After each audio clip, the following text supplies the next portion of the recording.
Hello, and welcome to another teaching from 119 Ministries. Our ministry believes that the whole Bible is true and applicable to our lives today. If you'd like to learn more about what we believe and teach, please visit us at testeverything.net. If you enjoy this video, please click the like button and subscribe to our channel by clicking the subscribe button below. We hope you enjoy studying and testing the following teaching.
This teaching is the third in a four-part series that discusses the scriptural instructions concerning sexual immorality, adultery, marriage, and divorce.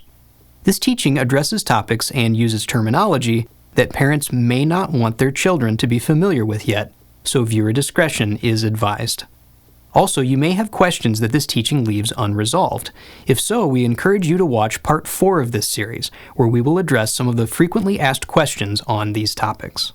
In Part 1 of this series, we described a biblical marriage, which was established by a betrothal agreement between a man, a woman, and the woman's family. We also discussed how sex inside of a marriage was permitted and encouraged, but sex outside of marriage was considered sexual immorality. In Part 2, we discussed adultery, the sexual violation of the marriage agreement, and how that could lead to divorce. In this teaching, we're going to examine the topic of biblical divorce. What is a biblical divorce? Under what circumstances can it be obtained? And do the scriptures prohibit a person who is divorced from getting married again? Before we begin, let's quickly review some of the features of a biblical marriage. In a biblical marriage, both husband and wife are committed to a sexually exclusive relationship, and the husband is obligated to provide for his wife's material needs. Marriage is also a lifelong commitment, as we can see in Romans chapter 7. Romans 7, verse 2. For a married woman is bound by law to her husband while he lives, but if her husband dies, she is released from the law of marriage. A divorce, then, is a cancellation of the lifelong marriage agreement. After a divorce, the man is no longer obligated to provide for the woman's needs. And since the marriage contract has been nullified, the divorce would also cancel the sexual obligations of both parties toward each other. After getting divorced, both husband and wife would be free to remarry. There are scriptures that appear to speak against this freedom to remarry, which we will address in detail in just a bit. First, though, let's read the only scripture that describes the process of obtaining a divorce. Deuteronomy 24, verses 1 and 2. When a man takes a wife and marries her, if then she finds no favor in his eyes because he has found some indecency in her, and he writes her a certificate of divorce and puts it in her hand and sends her out of his house, and she departs out of his house, and if she goes and becomes another man's wife. This verse describes what we might expect a divorce to look like. A man signs an official paper stating that the marriage contract is null and void, and the woman departs from the man's house. The man is no longer obligated to provide for her, and the woman is free to become another man's wife. It's important to note that this verse is not a prescription for divorce, but a description of it.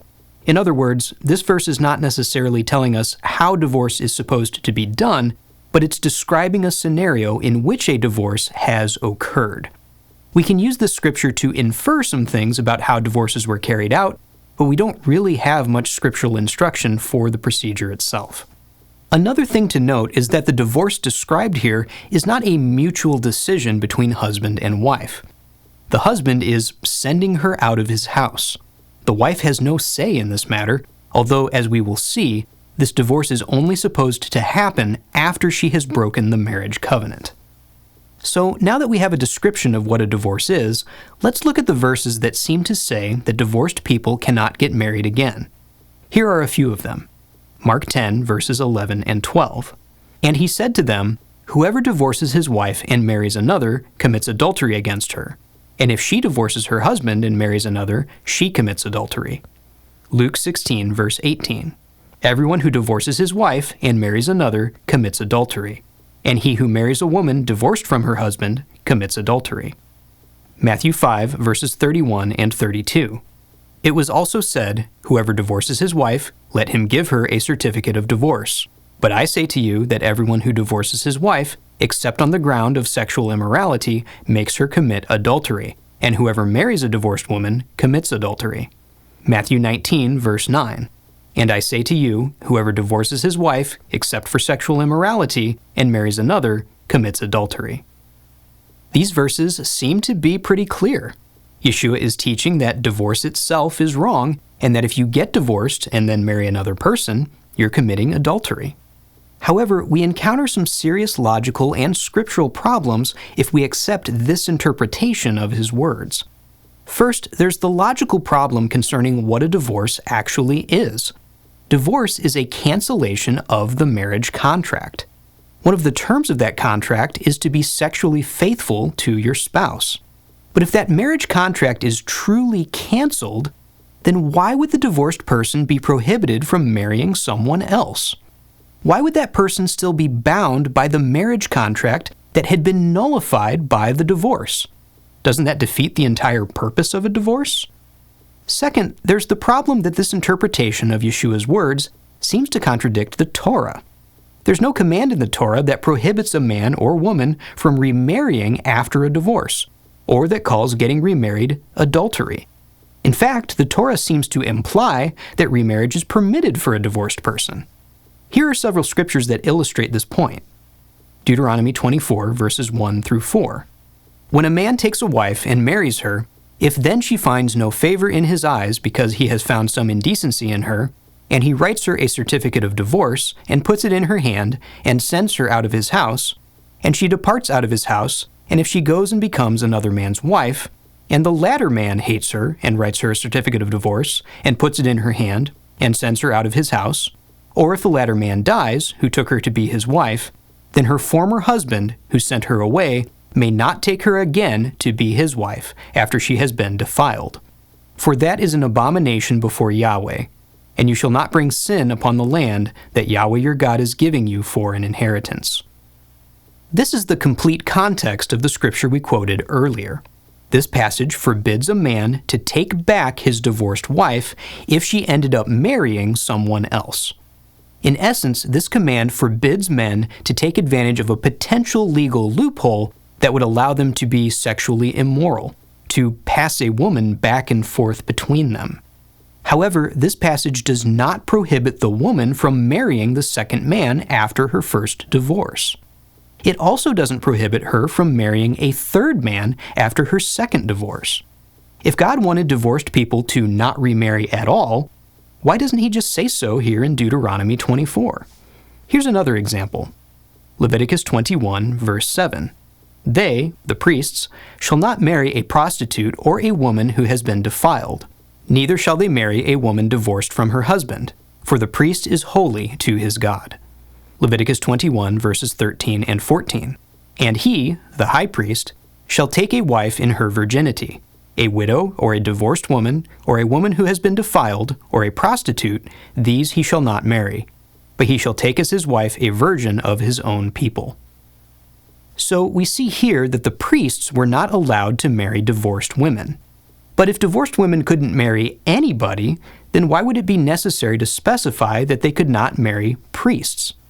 As we discussed in the first teaching in this series, Leviticus chapter 18 lists the marriages that are prohibited, and prostitutes, widows, and divorced women are not on that list.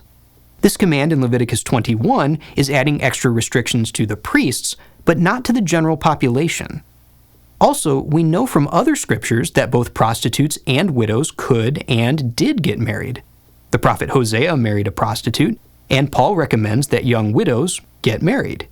Since prostitutes and widows could get married, as long as they weren't marrying a priest, it stands to reason that divorced women could get married also.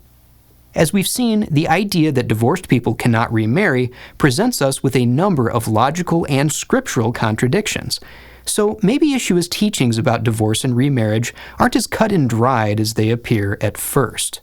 It turns out when we look into the culture of first century Israel, we find a solution to these apparent contradictions.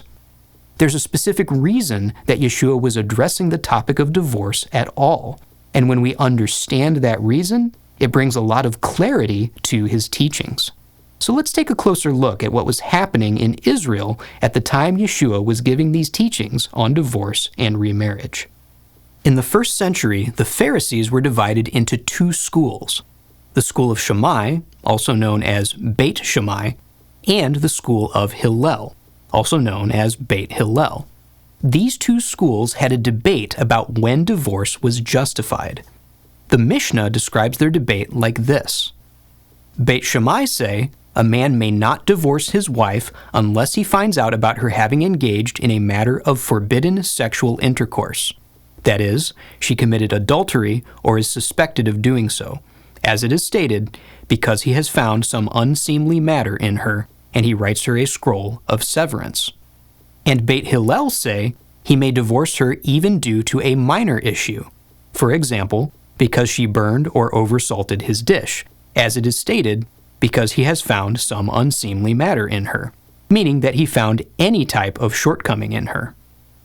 So one group of Pharisees, Beit Shammai, allowed divorce only when the woman committed adultery.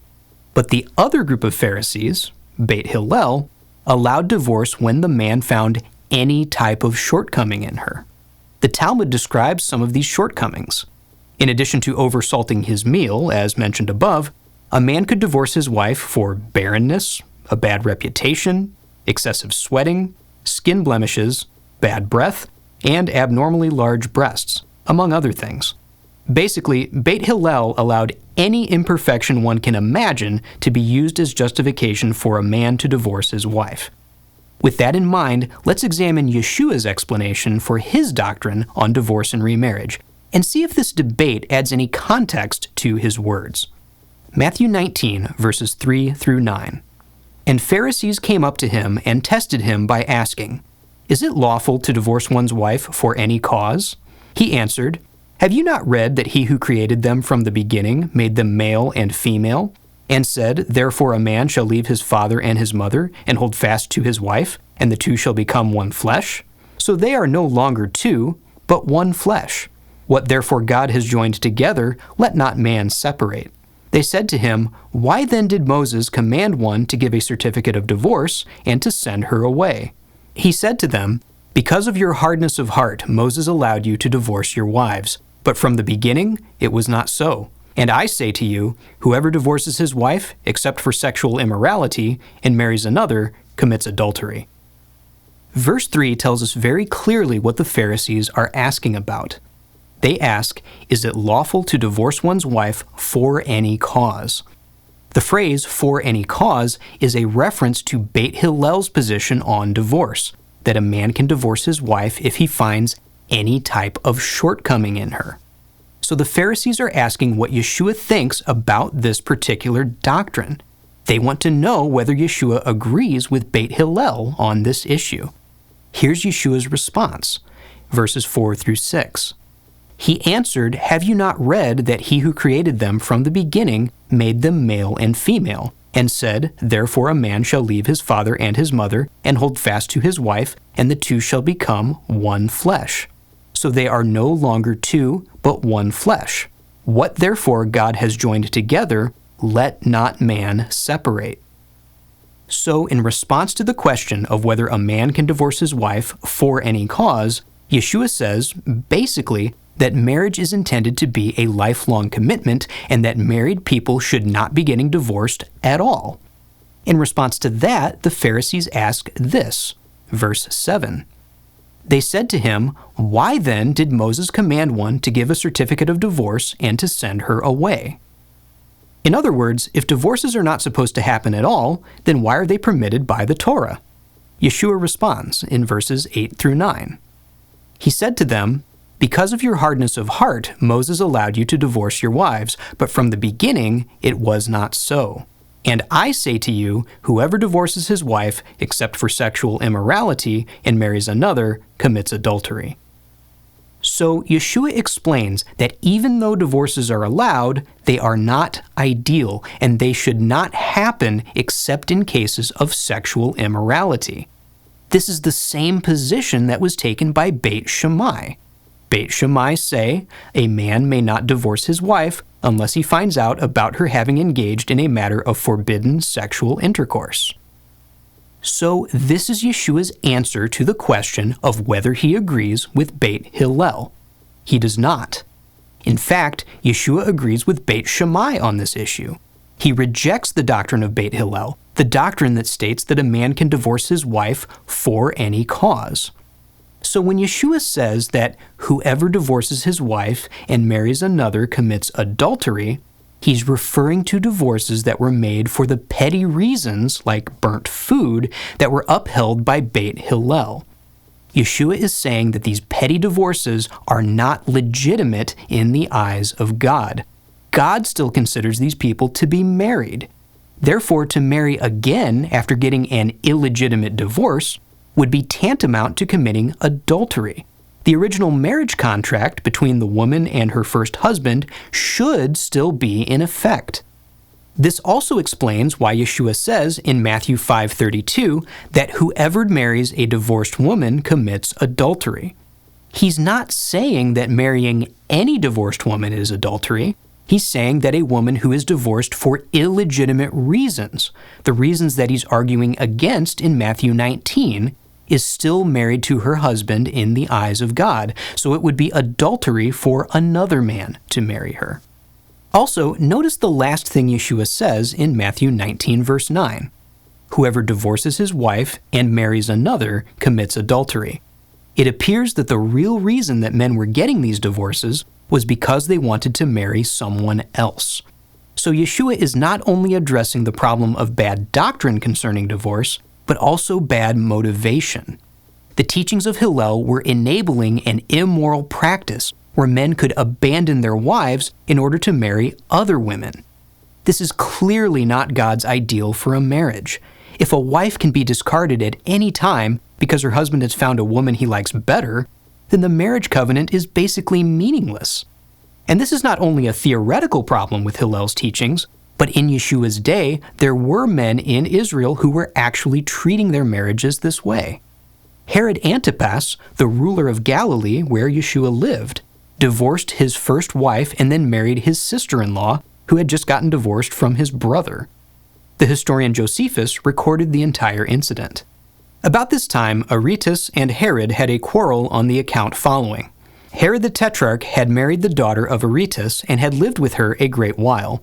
But when he was once at Rome, he lodged with Herod, who was his brother indeed, but not by the same mother. For this Herod was the son of the high priest Sireo's daughter.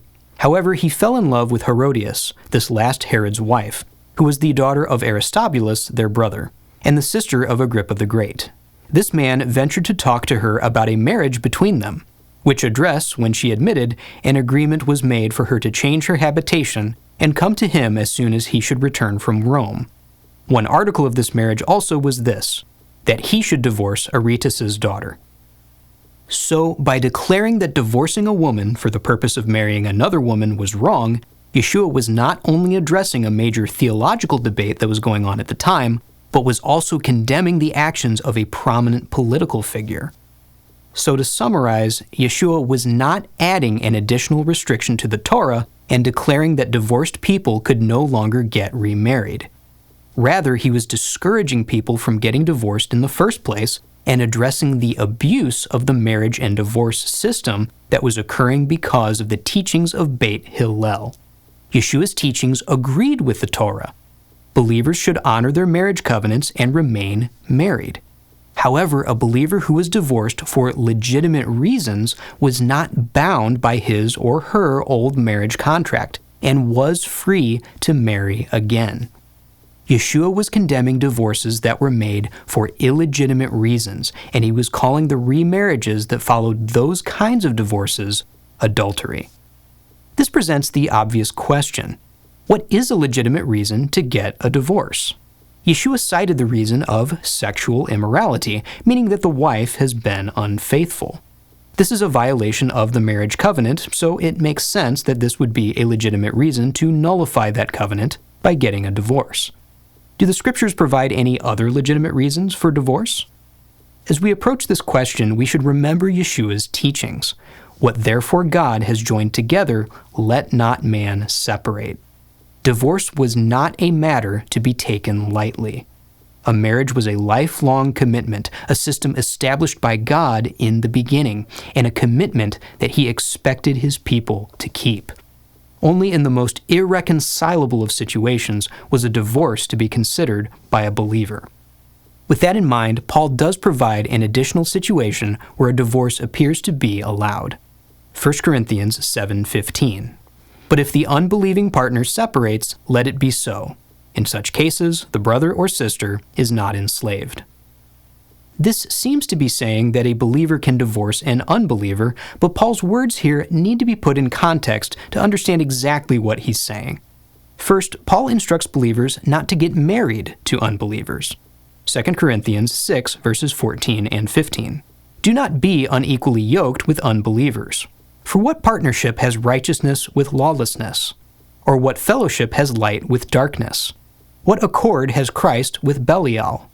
Or what portion does a believer share with an unbeliever?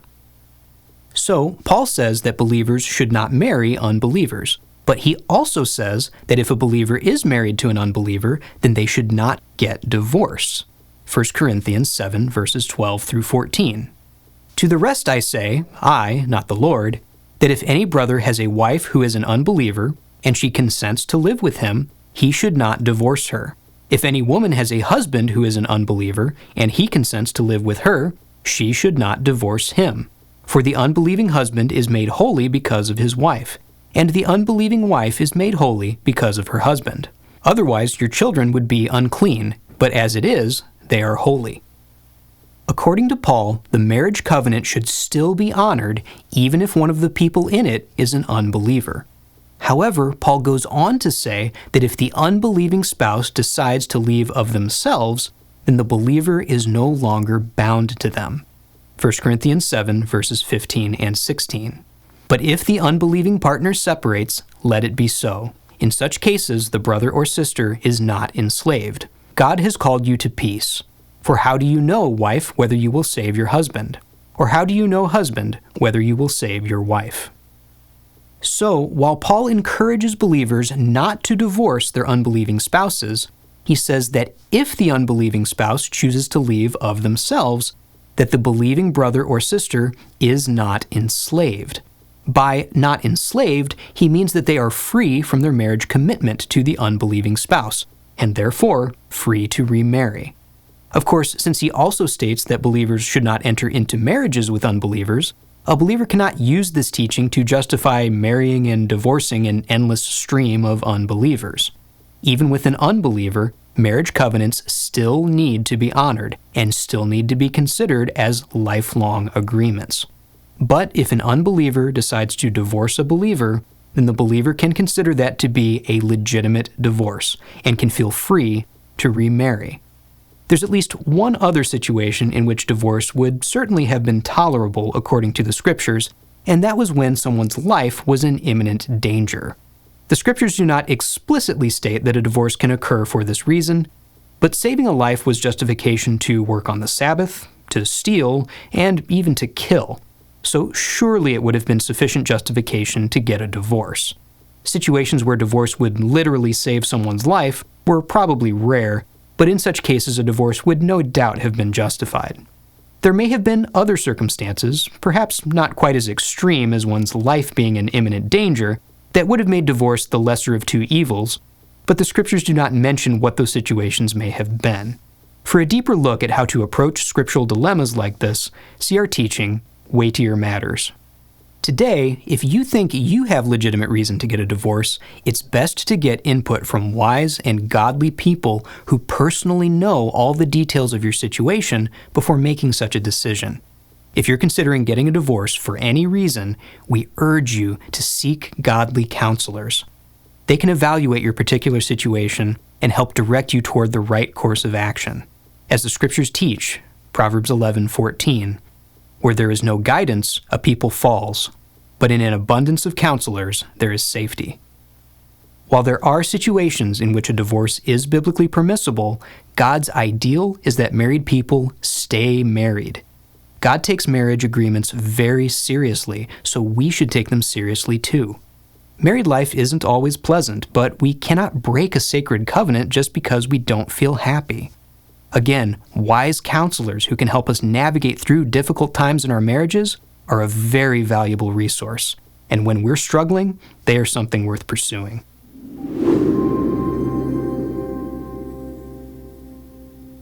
Here's what we learned in this teaching.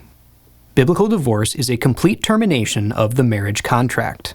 God intends for marriages to last for a lifetime, so the scriptures only allow divorce in extreme circumstances, like adultery or being abandoned by an unbeliever.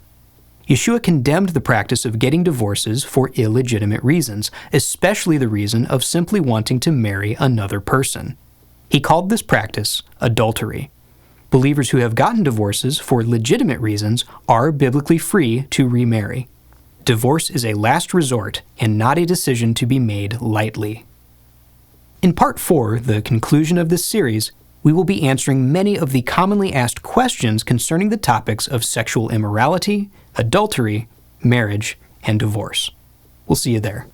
We pray you've been blessed by this teaching. Remember, continue to test everything. Shalom.